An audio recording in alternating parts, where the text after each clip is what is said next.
¿Cuántos vinieron a escuchar hoy la palabra de Dios? Yo sé que es temprano, pero en esta mañana quisiera tener una meditación y la meditación se llama Al otro lado. Si usted está pensando, ¿cómo voy a llegar al otro lado en mi vida espiritual? Usted hoy llegó, yo creo por convicción del Espíritu Santo hoy a la iglesia. Porque eso es lo que vamos a tratar en esta mañana. Primero, ¿por qué usted no mira a la persona al lado o atrás o adelante y dile, usted sí se ve bien en esta mañana? Usted sí se ve elegante. Y yo no creo que, estoy diciendo eso no solamente por decirlo, yo creo que es una realidad. Porque el pueblo de Dios no es feo, el pueblo de Dios es elegante. Una vez, estaba predicando en una iglesia y le dije, mira a la persona al lado y dile que en esta mañana se ve elegante. Y después del sermón vino un hermano y me dijo a mí, mire que esa es la primera vez que le digo eso a mi esposa en 6 meses. ¡Santo! Así que en esta mañana lo estoy ayudando. Vamos a abrir las Biblias. Si usted es cristiano, saque su Biblia. Cualquier forma que la tenga, vamos al libro de Marcos, donde se encontró la lectura bíblica. Vamos al capítulo 4. Vamos a leer una historia bien famosa, pero en esta mañana no quiero enfocarme en la historia, quiero enfocarme en la aplicación. Marcos capítulo 4, versículo 35. Marcos capítulo 4, versículo 35, y dice así: y al atardecer de ese día, Jesús le dijo a sus discípulos, pasemos al otro lado. Despidieron a la multitud y lo llevaron en la barca tal como estaba. Había también con él otras barcas, y se levantó una gran tormenta, y echabas las olas en la barca, tanto que se anegaba. Pero Jesús, que estaba en la popa durmiendo sobre un cabezal, lo despertaron y le dijeron, Maestro, ¿no tienes cuidado que perecemos? Jesús se levantó, reprendió al viento y dijo al mar, calla, enmudece. Y el viento cesó y vino una gran calma. Y a ellos le dijo, ¿por qué estáis así atemorizados? ¿Cómo aún no tenéis fe? Entonces sintieron gran temor y se decían el uno al otro, ¿quién es este que hasta el viento y el mar le obedecen? ¿Quién es este que hasta el viento y el mar le obedecen? Oremos. Querido Padre, Señor, mi Padre, en esta mañana hacemos la pregunta, ¿quién eres? ¿Quién eres, Señor, que el viento y el mar te obedecen, te escuchan como si tuvieran orejas? ¿Quién eres, Señor, un Dios que hace lo imposible? Señor, en esta mañana vino una persona en la iglesia que probablemente ha sido adventista o cristiano por mucho tiempo de su vida, pero en este momento de su vida está preguntando, ¿quién eres, Señor? Esperemos que tu palabra, Señor, nos llene, nos explique, Señor, que tú no eres una persona cualquiera, tú eres el Dios infinito, eres el Dios poderoso. Y en esta mañana, Señor, clamamos en tu nombre. El que clame en el nombre del Señor será salvo. Y en esta mañana, Señor, esa alma que vino hoy a la iglesia dudando en tu poder, Señor, pueda salir de aquí lleno del Espíritu Santo y sin duda pueda salir en esta mañana y decir, mi Dios es el Dios de lo imposible. Esto lo pedimos en tu nombre. En el nombre de Jesús oramos. Amén. Al otro lado. Así se titula la meditación de esta mañana. Yo me crié, nací, pero me crié en este país. Pero en Santo Domingo, donde yo nací, yo le tenía miedo al otro lado. Porque el lugar donde yo vivía, en la casa que nosotros vivíamos, estaba al lado de una avenida. Y esa avenida siempre había muchos choques. Y yo me recuerdo una vez, un muchacho, yo tenía 4 años, pero todavía me recuerdo de esa imagen. Había un muchacho joven que estaba caminando a la calle, esa avenida, y una moto, me recuerdo todavía, esa imagen no se me escapa, una moto lo chocó.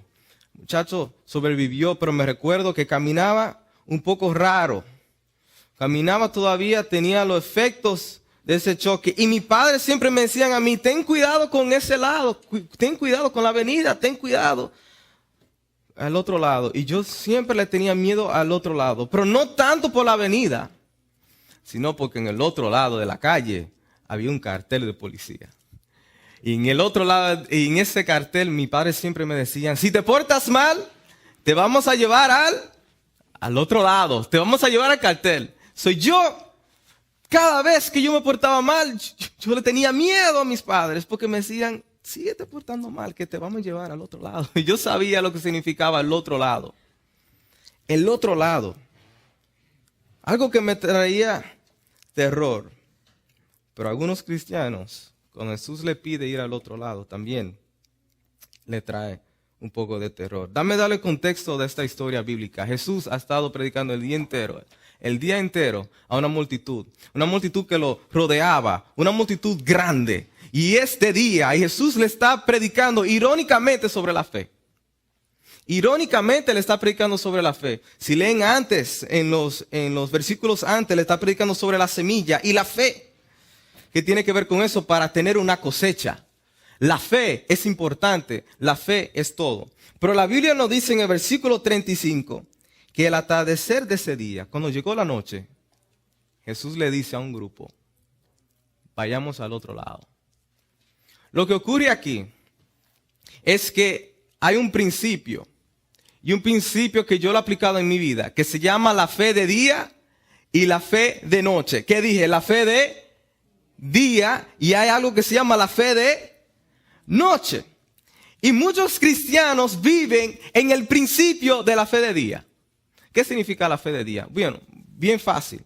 La fe de día es cuando Jesús está predicando a la multitud y la multitud lo sigue porque Jesús está haciendo milagros y milagros y milagros y milagros. Ellos pueden ver la bendición. Ellos pueden ver cuando Jesús sana. Ellos pueden ver el paralítico que puede caminar. Ellos pueden ver la persona endemoniada que se sana. Ellos pueden ver cómo Dios hace los milagros. Eso se llama la fe de día. Y Jesús está predicando, Jesús está hablando y Jesús llega. Y Jesús, me imagino que le dijo lo que dice Romanos 10, que la fe viene por el oír y oír la palabra de ¿quién? De Dios. La fe viene por el oír y oír la palabra de Dios. Jesús le está diciendo, la fe no viene por los milagros. La fe viene por el oír. Y la razón por que la fe no viene por los milagros es porque Dios ha hecho bastantes milagros en nuestra vida y todavía nuestra fe no crece. Entonces, esta multitud está practicando la fe de día. Pueden ver la bendición de Dios. Y muchos de nosotros los cristianos practicamos este mismo principio. Alabamos a Dios cuando Dios nos da la bendición.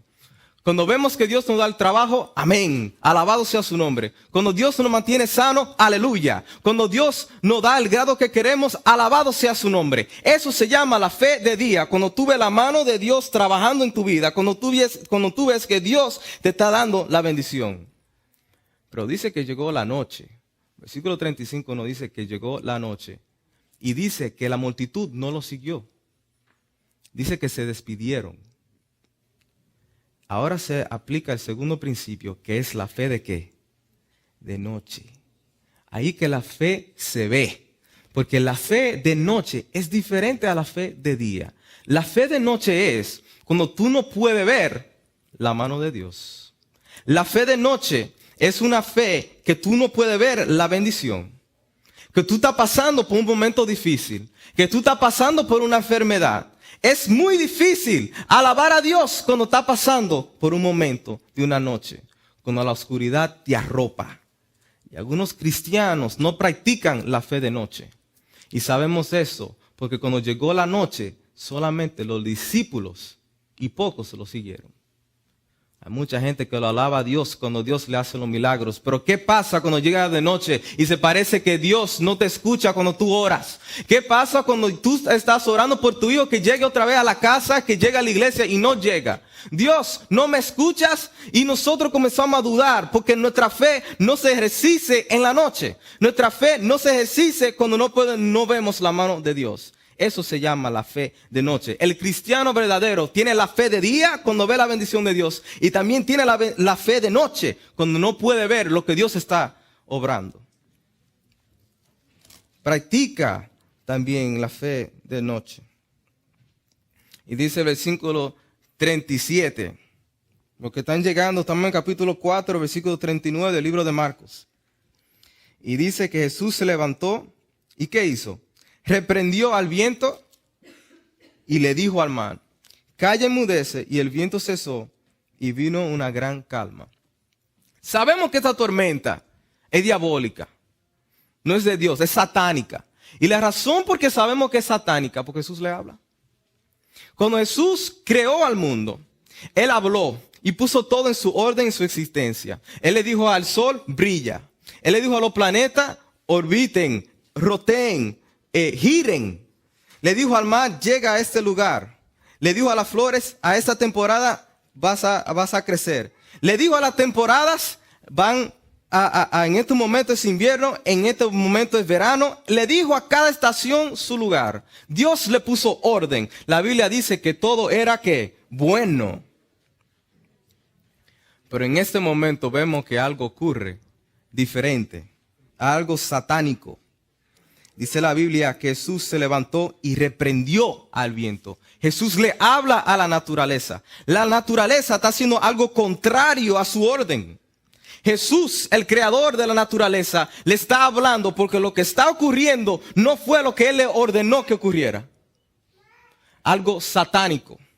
Y en esta mañana, cuando algo sobrenatural ocurre en tu vida y no hay recursos humanos, tienes que llamarlo por su nombre porque el que está detrás de eso es el diablo. Y dice que Jesús se levantó y reprendió al viento, reprendió al mar y le habló. Dios le habló a ese poder satánico. Ahora, ¿cómo que también sabemos que es satánico?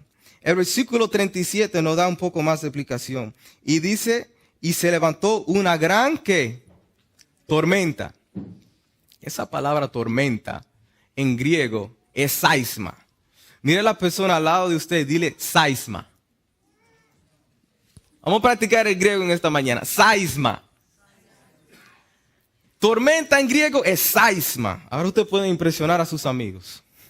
Cuando le inviten a comer este sábado, le digan, ¿usted sabe lo que significa tormenta en griego? Saisma. Lo que es interesante es que nosotros lo traducimos como tormenta. Pero en griego eso quiere decir terremoto.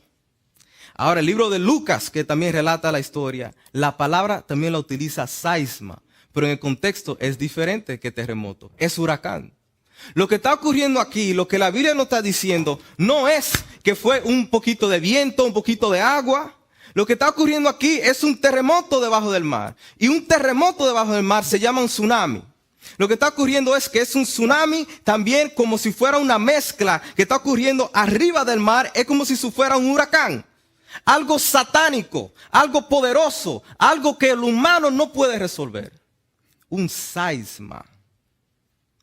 La gente, los científicos que estudian eso, dice que un tsunami de esa magnitud que está describiendo la Biblia puede llegar, las olas pueden llegar a 1000 pies.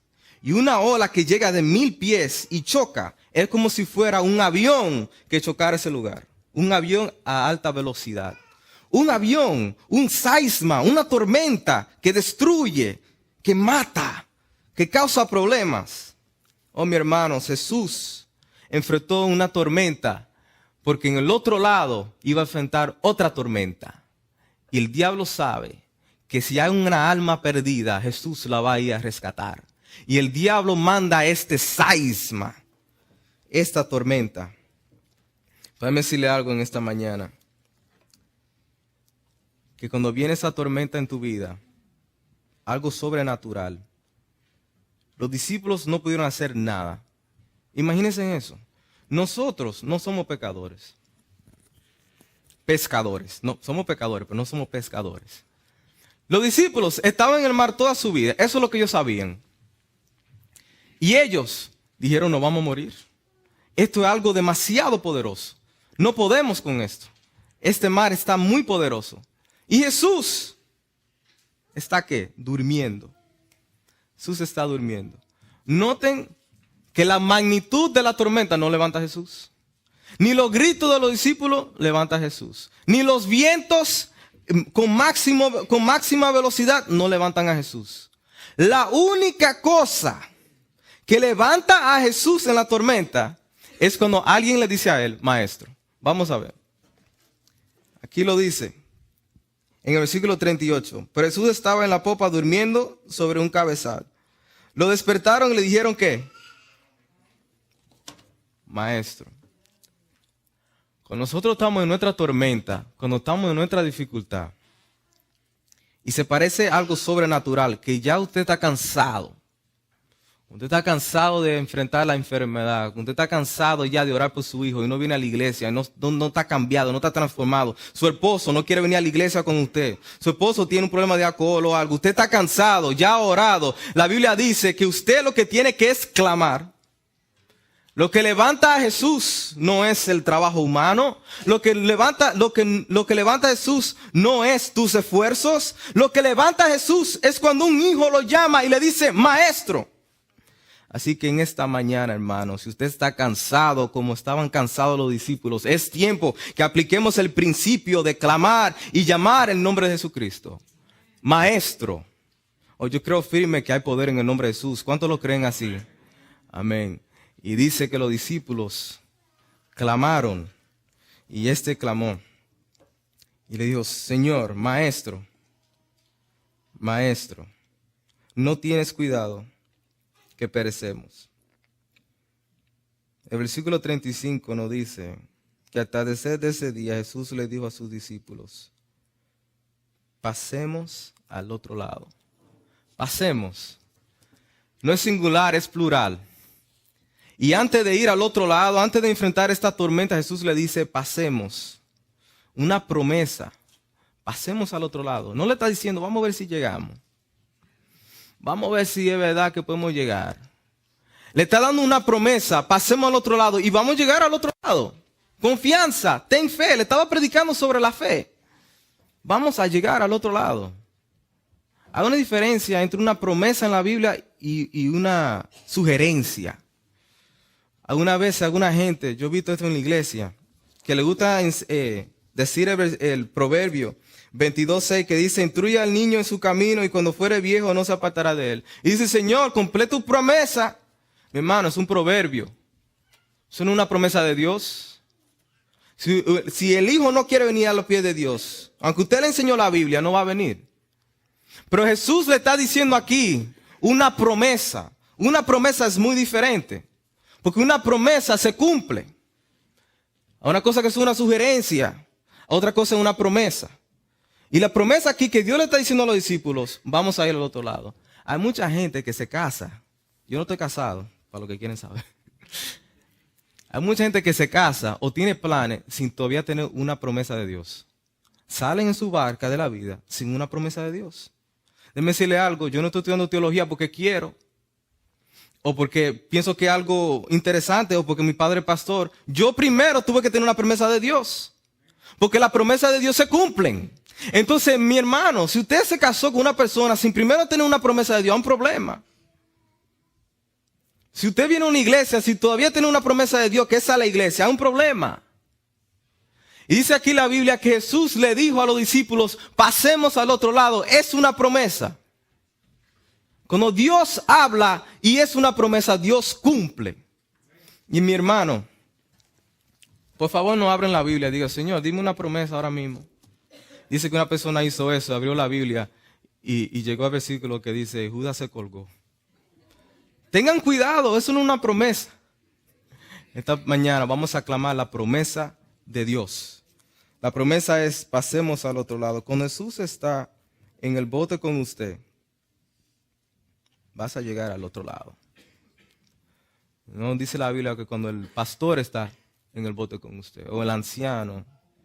Cuando Jesús está, cuando el poder sobrenatural está con usted, usted va a llegar al otro lado. Y usted dice, bueno, eso suena muy bonito. Eso suena muy bonito. Pero yo estoy enfrentando algo muy difícil en mi vida ahora mismo. Déjeme decirle que usted no es el primero que ha enfrentado eso. Y los discípulos, aunque Jesús le había predicado sobre la fe algunos minutos antes, todavía tenían temor y se le olvidó todo lo que Jesús le había predicado. El versículo 41 nos dice, entonces sintieron gran temor y decían el uno al otro, ¿quién es este que hasta el viento y el mar le obedecen. Versículo 40 nos dice, y a ellos le dijo, ¿por qué estáis así atemorizados? Tenían mucho miedo. Noten estas palabras. ¿Cómo aún no tenéis qué? Fe. Es interesante. Porque en el libro de Mateo lo relata un poco diferente. El libro de Mateo nos dice que Jesús le dice a ellos, ustedes tienen poca fe. El libro de Marcos, como lo estamos leyendo, Jesús le dice, no tienen fe. El libro de Lucas le dice, ¿a dónde está tu fe? La perdiste. Y yo me pregunto, ¿cómo es que 3 personas inspiradas por el Espíritu Santo van a escribir algo diferente? Uno le dice, tiene poca fe. A otro le dice, tú no tienes fe. Y otro dice, ¿a dónde está tu fe? La perdiste. Y yo pienso que bajo inspiración, estos discípulos están escribiendo por un momento que ellos están pasando en su vida. Me imagino que Mateo está pasando por un momento que tiene poca fe. Y me imagino que Marcos estaba pasando por un momento que no tenía fe. Y me imagino que Lucas está pasando por un momento que perdió su fe. Alguna gente que por la circunstancia pierde su fe. Yo conozco amigos míos que están estudiando teología y no vienen a la iglesia el sábado. No están activos en una iglesia. Oh, porque cuando yo estaba en Nueva York yo hacía esto. Yo hacía lo otro. Yo era director de jóvenes, pero ahora la circunstancia, la situación. Has perdido tu fe. Y mis hermanos, alguna vez hasta discípulos de Jesucristo, seguidores de Jesucristo, hermanos adventistas, alguna vez se pasan por momentos de poca fe, momentos que no hay fe o momentos que han perdido su fe. Hay momentos que nosotros pasamos así. Y déjeme decirle algo, es bien difícil pasar por un momento así. Yo le di estudio bíblico a un amigo mío, que él se casó con una muchacha de la iglesia. Y él tenía 30 años y la muchacha tenía 28, allá en la iglesia en Orlando. Y él tuvo su primer bebé el año pasado. Ellos tuvieron su primer bebé el año pasado. Y déjeme decirle algo, 3 meses después que se bautizó, le diagnosticaron con cáncer. Estaba cansado y estaba en la etapa 4. Y déjeme decirle algo, yo en mi pensamiento egoísta le pregunté a Dios, Dios, ¿cómo es? Porque él era bien fuerte. ¿Cómo es que una persona que decide seguirte a ti, 3 meses después de su bautismo, que ha cambiado su vida, le viene esta desgracia? Yo vine a un momento en mi vida que yo tenía poca fe. Y los doctores le dijeron a él, tú tienes 3 semanas para vivir. 3 semanas. Y él trató todo, trató quimio, trató medicina natural. Cada día lo veía más flaco. Que cuando volví para Thanksgiving, el semestre pasado, yo lo vi a él y ni lo reconocí. Y yo lo veo. Y él me dice a mí, cuando yo lo vi a él, yo le dije a él, ¿cómo estás? Y él me dice a mí, listo para trabajar para el Señor, para trabajar en la iglesia. Y digo, Señor, yo no creo que él va a sobrevivir. Y me recuerdo que esa semana que duré ahí en Orlando, en Thanksgiving, Acción de Gracia, tuvimos un servicio en su casa. Y clamando al Señor, y tuvimos oración y cantando, Señor, pidiéndole al Señor. Y él, Señor, si tú me sanas, Señor, si tú me sanas, yo voy a hacer esto para ti. Voy a predicar a todo el mundo sobre este milagro que tú has hecho, que tú has cambiado mi vida. Y él me decía, me estoy sintiendo más fuerte y siento que el Señor, pero yo lo veía flaco. Yo lo veía que se estaba muriendo.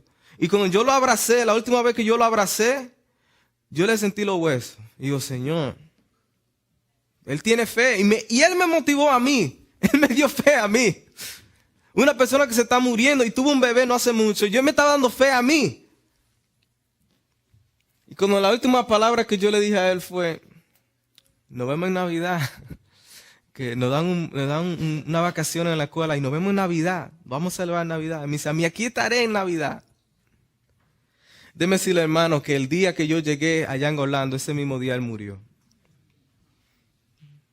Lo vi en Navidad. pero es difícil. El cristiano no siempre vive. Es una mentira que le hemos tirado a la iglesia, que el cristiano siempre la fe está aquí. Hay momentos en nuestra vida que nuestra fe va bajando. Nuestra fe no siempre está constante. Nuestra fe sube y baja. El único que está constante es Dios. Dios está constante, pero nuestra fe sube y baja. Y la Biblia dice que Mateo escribe, tienen poca fe. Marcos escribe, no tenían fe. Y Lucas escribe que perdieron su fe. Y es necesario crecer la fe. Es necesario, iglesia, que nosotros nos pongamos en la mano de Jesucristo y comenzamos a clamar la promesa. Es necesario que nosotros, después de un momento traumático, podemos aferrarnos a Jesucristo y aumentar nuestra fe. Mira cómo dice aquí la palabra. En el capítulo 4, versículo 36. Esto es algo que yo había leído, pero nunca me había enfocado. Y el versículo 36 y dice, y se despidió la multitud y lo llevaron en la barca tal como estaba. Y había también con él otras barcas. Habían con él también otras ¿qué? Otras barcas. Pero la Biblia nos dice en el versículo 37 que las olas le echaban en la barca. Jesús salió con los discípulos en una barca, pero habían otras barcas que lo seguían. La tormenta vino, una tormenta del mismo diablo, una tormenta diabólica. Y dice que las olas altísimas le daban contra la barca. Algunos hermanos en la iglesia que no están pasando por tu problema. Probablemente no te entienden. Alguna gente que sí ven, pero no te entienden. Pero Jesús sí te entiende. Pero dice la Biblia que esa barca sirvieron su propósito. Y el propósito es que esa barca experimentaron el milagro también ese día. Tú ves, cuando tú te aferras a la fe en Jesucristo, cuando llamas a Jesús Maestro, cuando tú clamas la promesa de Dios, cuando tú te pones en la mano de Jesucristo, cuando Jesús hace el milagro en tu vida, no solamente va a afectar tu vida, sino también las otras barcas al lado. En esa noche hubo un milagro, pero ese milagro afectó también las otras barcas. Ellos pudieron ver el poder de Jesucristo. Y yo he visto amigos míos que han estado en las drogas y después que conocen a Jesucristo, ha sido cambiado. Y las otras familias, las otras personas, amigos de ellos, le dicen, ¿qué han pasado en tu vida? ¿Por qué es que tú eres tan diferente? ¿Cómo es que tú ahora te pones un saco? Que antes yo te veía con los pantalones bajos y antes yo te veía diciendo malas palabras y tu vocabulario ha cambiado y tú eres diferente. ¿Qué te ha pasado, mi hermano? Es porque las otras barcas ven también el milagro que hace Jesucristo. Y tú puedes con voz alta y con rostro levantado decir con firmeza, el único que puede hacer algo sobrenatural, el que me puede levantar del hoyo es uno que se llama Maestro, es uno que se llama Jesucristo. Yo no sé cuántos de ustedes en esta mañana quieren llegar al otro lado de su vida espiritual. Pero en esta mañana no vinimos a la iglesia a cantar, no venimos a la iglesia a escuchar, sino vinimos a la iglesia a encontrarnos con Jesucristo y ser cambiado. Si usted vino a otra cosa, usted vino por el motivo errado. ¿Por qué no venimos con el motivo correcto? ¿Por qué no venimos hoy y decimos, Señor, aquí estoy? Hoy vine con poca fe. Esta semana fue difícil. Hoy no vine con fe. Sé honesto con Dios. Señor, hace tiempo que piso una iglesia, pero hoy vine, perdí esa fe, la quiero encontrar. Señor, necesito que tú aumentes mi fe. ¿Cuántos dicen amén?